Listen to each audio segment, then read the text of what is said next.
Hello champions, कैसे आप सब। जैसे कि आपने पिछले सेशन में देखे थे जो है सीड और फ्रूट टॉपिक के ऊपर। ये जो है इस चैप्टर का सबसे लास्ट टॉपिक है, जिसमें अपने सब पढ़ने वाले हैं एपोमिक्सिस के बारे में, पॉली इम्ब्रियोनी के बारे में और पेरियस्पर्म के बारे में।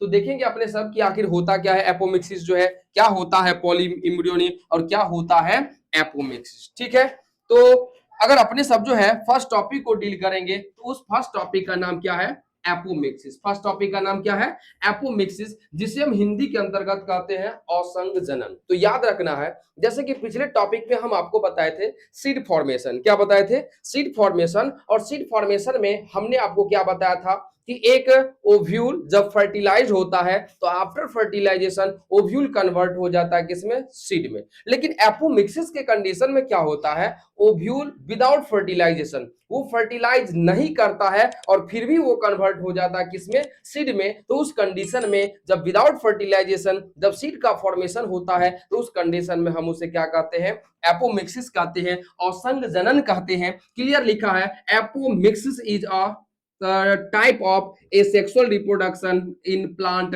in which seed are seed are produce without fertilization, जिसमें सीड का जो निर्माण होता है बिना फर्टिलाइजेशन का। आगे लिखा है, इन दिस प्रोसेस, इस प्रोसेस में the embryo develop without the fusion of male and female gamete. याद रखना है, इसमें इम्ब्रियो का डेवलपमेंट बिना किसी मेल और फीमेल गैमिट के फ्यूजन से ही हो जाता है। Therefore the seed formed through apomixis are genetically identical to the parent plant. याद रखिएगा, इससे जो सीड का फॉर्मेशन जो होता है वो उससे जो पौधा बनता है वो जेनेटिकली क्या होता है, सिमिलर होता है अपने पेरेंट प्लांट के, यानी आइडेंटिकल होता है। इसका एग्जाम्पल याद रखिएगा, कुछ ग्रासेज में देखने को मिलता है और कुछ फ्लावरिंग प्लांट में भी देखने को मिलता है। तो एपोमिक्सिस से केवल और केवल आपको इतना ही याद रखना है कि जब विदाउट फर्टिलाइजेशन जब सीड का फॉर्मेशन होता है तो उस कंडीशन में हम उसे क्या कहते हैं, एपोमिक्सिस कहते हैं। क्या कहते हैं, एपोमिक्सिस। अब अपने सबको आगे समझना है किसके बारे में, पॉली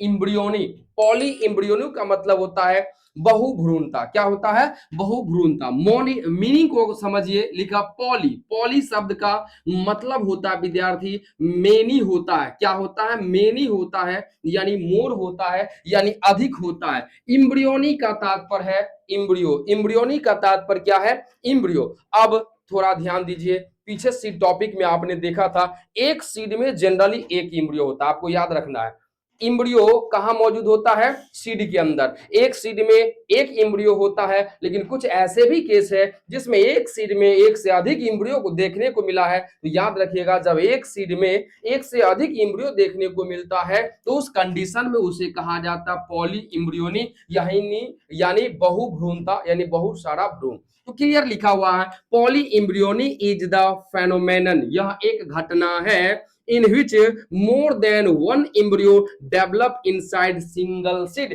जिसमें एक सीड के अंदर एक से अधिक इम्ब्रियो देखने को मिलता है। इन दिस कंडीशन, इस कंडीशन में a seed contain two or more embryo, इस कंडीशन में सीड में दो या दो से अधिक इम्ब्रियो देखने को मिलता है। ओनली वन, केवल एक सीड के अंतर्गत ही। आगे लिखा है, पॉली इम्ब्रियो में occur due to the development of embryos form different cell of the ovules. याद रखिएगा, ऐसा इसीलिए होता है क्योंकि क्या होता है, एक सेल के अंदर, एक ओव्यूल के अंदर एक से अधिक इम्ब्रियो देखने को मिलता है, सच एज जाइगोट और दी न्यूसेलस। मतलब जो है, जो न्यूसेलस जो रहता है, न्यूसेलस का दूसरा सेल भी डेवलप करके जाइगोट का निर्माण कर लेता है। इस कंडीशन में एक ओव्यूल के अंदर या एक सीड के अंदर एक से अधिक इम्ब्रियो जब देखने को मिलता है तो क्या कहेंगे, पॉली इम्ब्रियोनी। इसका एग्जांपल सिट्रस हो जाता है, मैंगो हो जाता है, ऑनियन हो जाता है, एटसेट्रा। कोई दिक्कत समझने में, सीधी बात याद रखिएगा, यहीं से जो है क्या याद रखना है, पॉली इम्ब्रियोनी यानी मेनी इम्ब्रियो। एक सीड में जब एक से अधिक इम्ब्रियो रहेगा तो इसीलिए उसे हम क्या कहते हैं, पॉली इम्ब्रियोनी। जब आप ये बातें समझ लिए तो सबसे लास्ट बिंदु जो अपने सब समझने वाले हैं, सबसे लास्ट पॉइंट जो समझने वाले हैं, उसे हम कहते हैं पेरिएस्पर्म। क्या कहते हैं? पेरिएस्पर्म। इसे हिंदी में कहते हैं परिभ्रूणपोष। अब देखो ना, हिंदी में भी अगर देखिएगा तो परि, परि का तात्पर्य होता है परिधि, पापा का परि वाला परि नहीं, यहाँ पर परि शब्द का मतलब क्या होता है? परिधि। भ्रूण पोष का मतलब एंडोस्पर्म। तो अपने सब देखे थे एक ओव्यूल में, जब ओव्यूल जब फर्टिलाइज करता है, ओव्यूल के अंदर जो एम्ब्रियो सैक जो रहता है, जब डबल फर्टिलाइजेशन होता है तो उसमें अपने सब क्या देखे थे कि एंडोस्पर्म का निर्माण हुआ था। एंडोस्पर्म का हम फंक्शन क्या बता दिए थे? एंडोस्पर्म का जो मेन फंक्शन होता है वो डेवलपिंग एम्ब्रियो को क्या करता है? न्यूट्रिशन प्रदान करता है। लेकिन यहां पर हम थोड़ा कुछ आगे चले गए, उससे पहले जो है अपने सबको ये ध्यान रखना है, ओव्यूल बताए थे कुछ इस तरीके से। ओव्यूल का मेन जो पार्ट होता है उसे हम लोग क्या बोलते हैं? न्यूसेलस।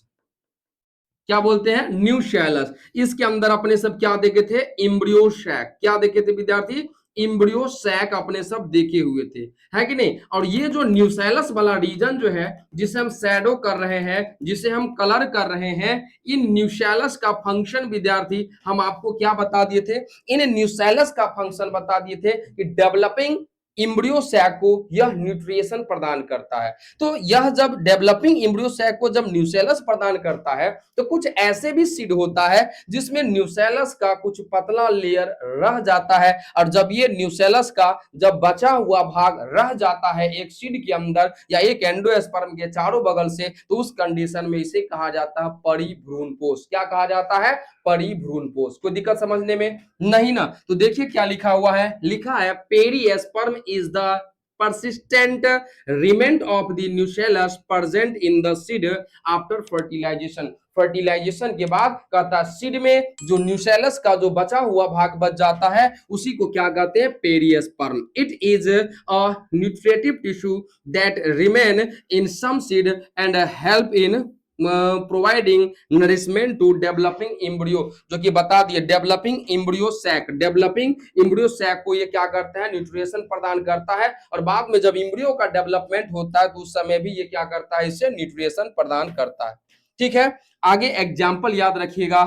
ब्लैक पीपर हो, ब्लैक पीपर हो गया, बीट हो गया, है कि नहीं, काली मिर्च, चुकंदर हो गया, उन सभी में पेरिएस्पर्म देखने को मिलता है। तो कोई दिक्कत समझने में अपने सबको? आज के सेशन में 3 टॉपिक देखे। पहला टॉपिक का नाम क्या था? पहला टॉपिक का नाम क्या था? एपोमिक्सिस। विदाउट फर्टिलाइजेशन सीड का फॉर्मेशन होगा। दूसरा टॉपिक क्या था? जो है पॉली इम्ब्रियोनिक। क्या था? Poly embryonic. याद रखना है, विदाउट सॉरी, एक सीड के अंदर क्या होगा? एक से अधिक इम्ब्रियो होगा। और लास्ट अपने सब क्या देख रहे हैं? पेरिएस्पर्म। क्या पढ़ रहे हैं? पेरिएस्पर्म। पेरिएस्पर्म का मतलब न्यूसेलस का बचा हुआ भाग जब सीड में रहता है तो उस कंडीशन में हम उसे क्या कहते हैं? पेरिएस्पर्म। इसका एग्जांपल आपको याद रखना है, काली मिर्च हो गया, चुकंदर हो गया। ठीक है, कोई दिक्कत समझने में? तो इस तरीके से अपने सबका जो है आज का सेशन यहीं तक रहेगा जो है, और इस तरीके से आपका ये चैप्टर भी हो गया खत्म। ठीक है, तो अगला लेक्चर से अपने सब जो है न्यू चैप्टर को स्टार्ट करेंगे। कोई दिक्कत समझने में? Thank you.